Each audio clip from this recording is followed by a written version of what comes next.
Hello everyone. இன்னைக்கு நம்ம simple past tense பத்தி பார்க்க போறோம். அதாவது simple past tense அப்படின்னா என்னன்னா கடந்த காலத்துல நடந்து முடிந்த ஒரு செயலை பத்தி இப்போ நம்ம பேசும்போது simple past tense தான் யூஸ் பண்ணோம். சரிங்களா? சோ இப்போ எக்ஸாம்பிள் பாருங்க. அவன் நேற்று கடைக்கு சென்றான். சோ இதுல அவன் கடைக்கு போன செயல் நேத்தோட முடிஞ்சிருச்சு. சரியா? சோ அதை நம்ம இப்ப சொல்லும்போது simple past tense தான் யூஸ் பண்ணோம். சரியா? He went to the store yesterday அப்படின்னு சொல்லணும். சரியா? சோ இதுல yesterday அப்படிங்கிறது நேர குறிப்போட சொல்லியிருக்கான். அவன் நேத்து தான் கடைக்கு போனான் அப்படிங்கிற மாதிரி சொல்லியிருக்கோம். சரியா? இது நேர குறிப்பு இல்லாமலும் நம்ம சொல்லலாம். அவன் கடைக்கு சென்றான். He went to the store அப்படின்னு சொல்லலாம். சரிங்களா? ஸோ சிம்பிள் past tense அப்படிங்கிறது நடந்து முடிஞ்ச ஒரு செயலை பத்தி சொல்லும் போதுதான் நம்ம சிம்பிள் past tense யூஸ் பண்ணோம். சரிங்களா?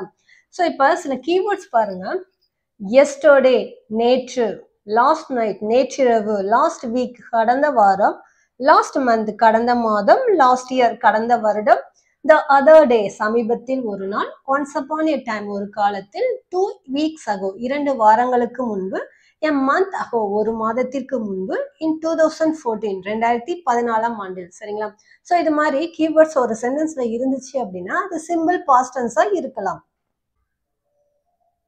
அடுத்ததா யூசஸ் பார்க்கலாம். அதுல ஃபர்ஸ்ட் ஒன் பாருங்க, completed action in the past, அதாவது கடந்த காலத்துல நடந்து முடிந்த ஒரு செயலை பற்றி பேசும்போது நம்ம சிம்பிள் பாஸ்ட் டென்ஸ் தான் யூஸ் பண்ணுவோம். சரிங்களா? எக்ஸாம்பிள் பாருங்க, I went to school yesterday, நான் நேற்று பள்ளிக்கு சென்றேன். சரியா? ஸோ அடுத்ததா செகண்ட் பாருங்க, a series of action in the past, அதாவது தொடர்ச்சியா நடந்து முடிந்த ஒரு செயல்களை பற்றி பேசும்போது நம்ம சிம்பிள் பாஸ்ட் டென்ஸ் தான் யூஸ் பண்ணுவோம். எக்ஸாம்பிள் பாருங்க, he woke up, ate breakfast and went to work. அவ எழுந்தான், காலை உணவு சாப்பிட்டான், வேலைக்கு சென்றான். சரியா? தொடர்ச்சியா ஒரு செயலை முடிஞ்ச செயலை சொல்லும் போதும் நம்ம யூஸ் பண்ணலாம். தேர்ட் ஒன் பாருங்க, பாஸ்ட் ஹேபிட், அதாவது கடந்த கால பழக்க வழக்கங்களை சொல்லும் போது யூஸ் பண்ணலாம். Example, when I was a child I played cricket every day. நான் குழந்தையா இருந்த போது தினமும் கிரிக்கெட் விளையாடினேன். சரியா? ஸோ நம்ம கடந்த கால பழக்க வழக்கங்களை சொல்லும் போது நம்ம சிம்பிள் பாஸ்ட் டென்ஸ் தான் யூஸ் பண்ணுவோம். அடுத்ததா ஃபோர்த் யூசஸ் பாருங்க, for asking about past event, அதாவது கடந்த கால நிகழ்வுகளை கேள்வி கேட்பதற்கு நம்ம சிம்பிள் பாஸ்ட் டென்ஸ் தான் யூஸ் பண்ணுவோம். சரிங்களா? எக்ஸாம்பிள் பாருங்க, did you go to the party last night? நீ நேற்று இரவு விருந்துக்கு சென்றாயா? சரியா? ஸோ கேள்வி கேட்கறதுக்கு நம்ம யூஸ் பண்ணலாம்.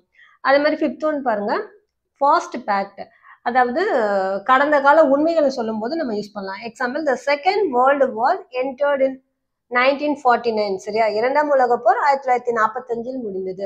ஸோ நம்ம கடந்த கால உண்மைகளை பேசும்போது நம்ம சிம்பிள் பாஸ்ட் டென்ஸ் தான் யூஸ் பண்ணுவோம். அடுத்ததா ஸ்ட்ரக்சர் பார்க்கலாம். அதுல 4 டைப் இருக்கு. ஸோ ஃபர்ஸ்ட் ஒன் பாருங்க, பாசிட்டிவ் சென்டென்ஸ் எப்படி மேக் பண்றது அப்படிங்கிறத பத்தி பார்க்கலாம். So I, we, you, they, he, she, it, subject எது வந்தாலும் அந்த சப்ஜெக்டோட வெர்போட V2 ஃபார்ம் யூஸ் பண்ணும். சரிங்களா? ஸோ V1, V2, V3 ஏற்கனவே தெரியும். ஸோ அதுல கோ அப்படிங்கிற வெர்ப் எடுத்தோம்னா அதோட V2 ஃபார்ம் என்ன? வென்ட். சரியா? ஸோ அந்த V2 ஃபார்ம் தான் யூஸ் பண்ணணும். சரிங்களா? எக்ஸாம்பிள் மேக் பண்ணலாமா? ஸோ சப்ஜெக்ட் என்ன? ஐ, வெர்போட V2 form went. So I went. சரியா? நான் சென்றேன், நான் போனேன் அப்படின்னு சொல்லலாம். சரியா? சோ பாருங்க, அடுத்ததா we went, நாங்கள் சென்றோம், you went, நீ சென்றாய், they went, அவர்கள் சென்றார்கள், he went, அவன் சென்றான், she went, அவள் சென்றாள், it went, அது சென்றது. சரியா? சோ இப்படிதான் பாசிட்டிவ் சென்டென்ஸ் மேக் பண்ணோம். இது அதை வலியுறுத்தி நான் போனேன் அப்படின்னு வலியுறுத்தி சொல்லும் போது நம்ம இப்படி யூஸ் பண்ணலாம். சரியா? சப்ஜெக்டோட பிளஸ் டிட் பிளஸ் வெர்போட V1 ஃபார்ம் யூஸ் பண்ணலாம். சரியா? ஐ டிட் கோ, நான் போனேன் அப்படின்னு வலியுறுத்தி சொல்லும் போது நம்ம இப்படி சொல்லலாம். சரிங்களா?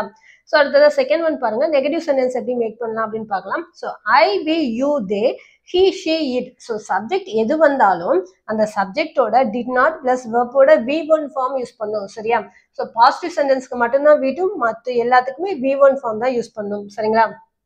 ஸோ எக்ஸாம்பிள் பாருங்க, சப்ஜெக்ட் என்ன? ஐ டிட் நாட் கோ, நான் செல்லவில்லை. சரியா? அதே மாதிரி we did not go, நாங்கள் செல்லவில்லை.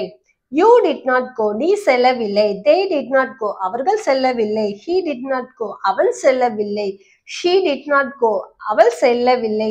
it did not go, அது செல்லவில்லை. சரியா? சோ இல்லை அப்படின்னு நம்ம நெகட்டிவா ஆன்சர் பண்றோம். சரியா?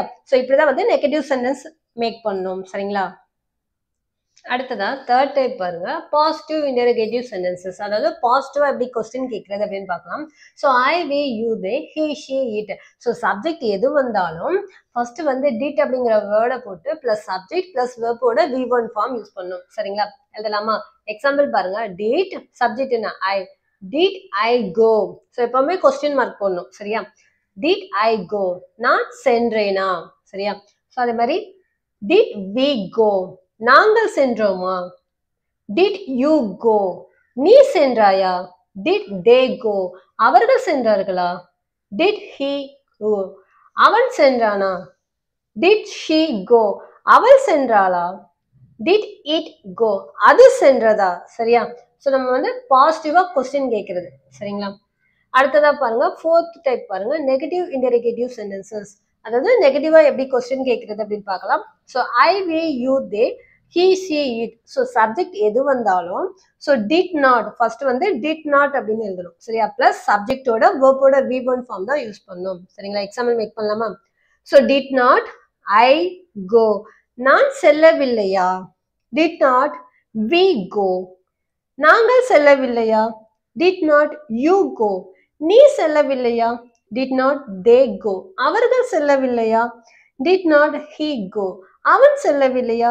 டிட் நாட் ஷி கோ, அவள் செல்லவில்லையா? டிட் நாட் இட் கோ, அது செல்லவில்லையா? சரியா? ஸோ நான் கேட்கும் போது இல்லையா அப்படின்னு நெகட்டிவா கேட்கிறேன். சரியா? ஸோ இப்படிதான் வந்து நெகட்டிவ் சென்டென்சஸ் மேக் பண்ணும். Negative interrogative sentences.